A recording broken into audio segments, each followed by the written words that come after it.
ГСП онлайн. Городские новости сейчас. Ухтинский бассейн «Юность» никак не могут открыть после ремонта. Ход обновления в здании тормозит установка окон. Больше всего сложившейся ситуацией недовольны родители юных пловцов. Раздосадованным мамам и папам объяснили, в чем причина задержки.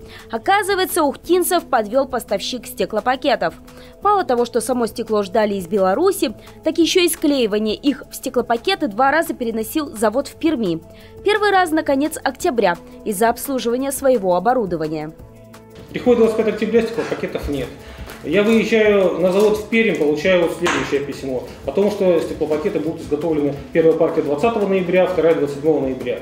Когда спрашиваю, в связи с чем связана такая задержка, мне не руководитель, конечно, а работники сказали, что есть более важный и более большой заказ, на который мы заработаем достаточное количество денег для того, чтобы и перекрыть вашу неустойку, и, соответственно, пополнить свои запасы. И мы приняли решение просто вас отодвинуть.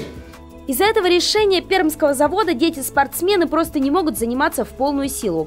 Пока у них проходят занятия в тренажерном и спортивном залах бассейна, часть ребят, 125 человек, также занимаются и в новом бассейне УГТУ. Но, во-первых, там вода короче почти в 2 раза, а во-вторых, родители несут затраты. Детям неудобно ездить, тренировка в 50-40 утра, когда автобусы не ходят, да и нужно покупать абонементы на занятия. Этот вопрос пообещала решить администрация Ухты. Вы будете оплачивать также проезд, потом будете собирать все документы, потом предоставить, и вам будет все это возмещено, все эти затраты, на тот период, пока вы ездите до открытия бассейна.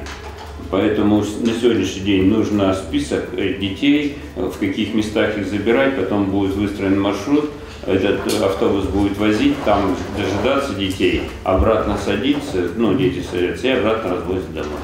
Так что все материальные затраты семьям вернут, как за поездки, так и за абонементы. Теперь остается только ждать. Первая фура со стеклопакетами должна прийти на днях. Их только нужно будет вставить в алюминиевые профили, их уже установили.